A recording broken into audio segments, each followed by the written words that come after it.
They are growing, they are coming there. They are closer to granny. Hallelujah. So soon we'll be saying we have a granny in the church. Praise the living God. So don't worry, my son. They are coming. Slowly but steady, they are coming. As much as the Sunday school coming to the youth, the hairs you can see, you can see gray hair. There is no way to go back. We are growing up. Glory to Jesus. Yeah, there is no way. There is no way. But how wonderful it will be to have the grannies who are coming from the fathers, the youth in the church. Growing until the age of being a grandpa. It's wonderful, Master. Hallelujah. So, just without wasting your time, because we won't be long today, we have a special person amongst us, Bazalwane, whom we need just to rejoice with him, because we are counting down now days. I cannot wait for the Saturday of the next week. Yeah, I'll be witnessing that, it's happening. It will be happening in the hotel. Yeah. Not just anywhere. In the hotel. Woo. With us it happened in the church halls. Then we had to go home. And they will say, no, you cannot get your wife today. You must now separate again. You will get your wife tomorrow. Then I was complaining, no man. But the pastor said, no, she's mine. He said, not today. Yes, she's yours, but not today. Today, we're still going to make again the wedding at home. Not today. And the following day, she had to wear again the white robe so that she will appear as again a bride. Even if there are no vows, but now it must be happening. It must be just like that, Bazala. Things are changing. There is no more church hall now. We are doing it at hotel. Yeah, after lunch, then nobody's asking, where are you going? Hallelujah! Yeah, that's all. We need to make it in the hotel. Glory to Jesus. Now you are taking me to another angle. I wanted to come in. You're taking me to another angle. Hey, Brother T, don't do this to me. Luke chapter 19. It is very imperative, Bazawan. It's very important to note the Christian calendar. And when you note the Christian calendar, you need to, I don't know, it gives me echo. You can just adjust it. I don't know why it's taking this pass. Just adjust it. It is very important to observe the Christian calendar and to have a proper history of what happened. Because sometimes we preach, we forget that in our preaching there's a history to be known by our younger ones, because these things happened. That is why other people, they used to visit Jerusalem just to observe their history, to see things that transpired at the time Jesus was alive and the death of Jesus Christ. It really brings revival. Hallelujah. So today is a Palm Sunday. It's what, Bazalwane? In the Christian calendar, we call this Sunday a Palm Sunday. Why? Because there was a significant event that occurred on this day. Yeah, there was a very significant event that occurred on this day, because it was the day after Jesus traveled in all the regions around Jerusalem, but he had to go to Jerusalem for him to be crucified. Then when he came to Jerusalem, it was an event in its own, because he was welcomed in Jerusalem as a king. Hallelujah. Then there was a fulfillment of what was prophesied by prophet Ezekiel or Zechariah. Zechariah. Let's read chapter 9, verse number 9. So that, I'm just recalling. If I'm mistaken, Brother Walter will help me, because it's Zechariah chapter 9, verse number 9. If it's not that, then he will help me. Where I am today is Luke chapter 19. Then it was a fulfillment of such prophecy that even if it was told that the king, that Jesus said, I will destroy this temple and build it within 3 days. The Pharisees and others were amazed that how can this man build a temple that was built in many years to work, then he will just build in 3 days. It is impossible.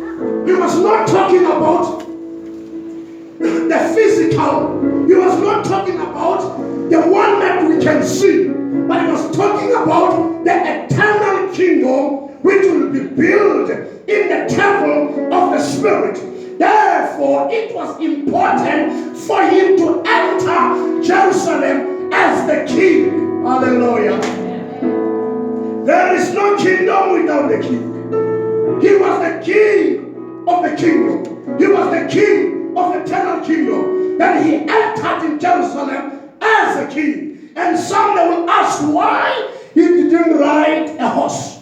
A horse was the people who ride the horse were the ones who were going out for war, and he came as the king of peace. He came in peace because he was the king of.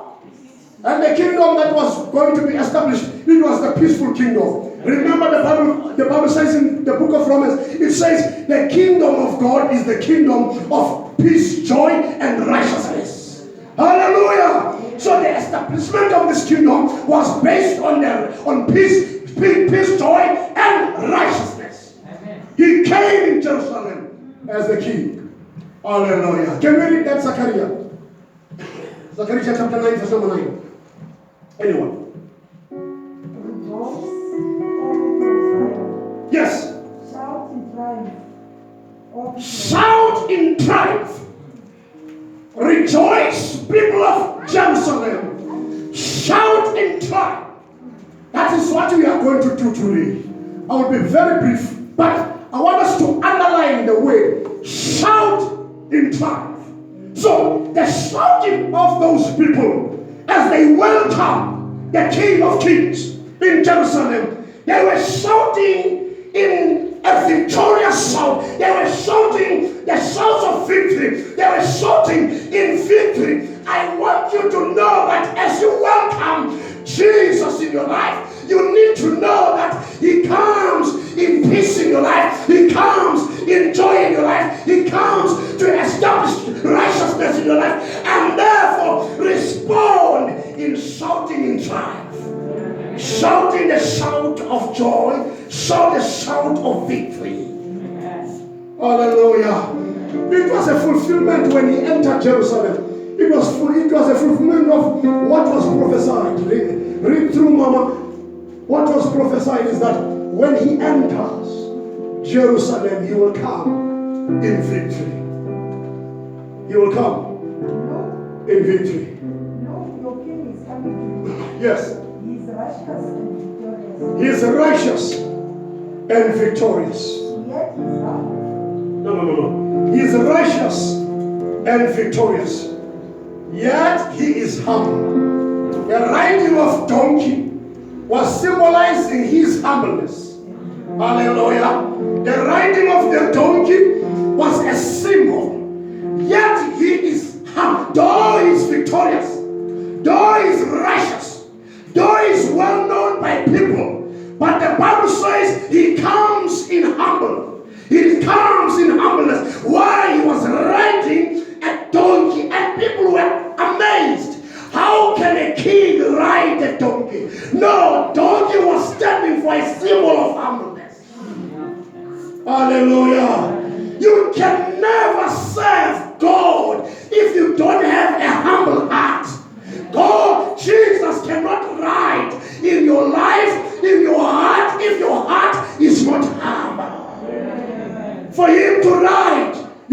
go down. I'll be a donkey man. Hallelujah. That is not easy. Glory to Jesus.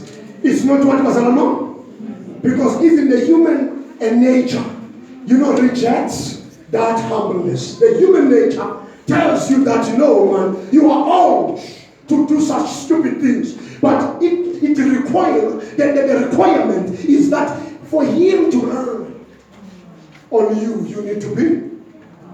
Can I see those who are saying, I need to be humble? For him to ride on me. For him to ride on me. I don't want to talk about Jesus riding today, but I just want to talk about the joyfulness. I want us to rejoice. I want to just hold on the joy that happened on the day. The event happened with that joy. There was joy, fullness of joy. Hallelujah. In the presence of God, there is fullness of, and the joy of the Spirit is our strength. Glory to Jesus. Now, read through, Mama. Finish up. Yes. Yes. Yes. Yes. Yes. Yes. Okay, let's go to Luke chapter 19 then now, and we are preaching that, then we close. Verse number 37. 37, 38, and 39. Thank you. Somebody. Yes, Lord. Chapter 19, verse 37. Yes. When he reached the place where the road started down the Mount of Olives, Yes.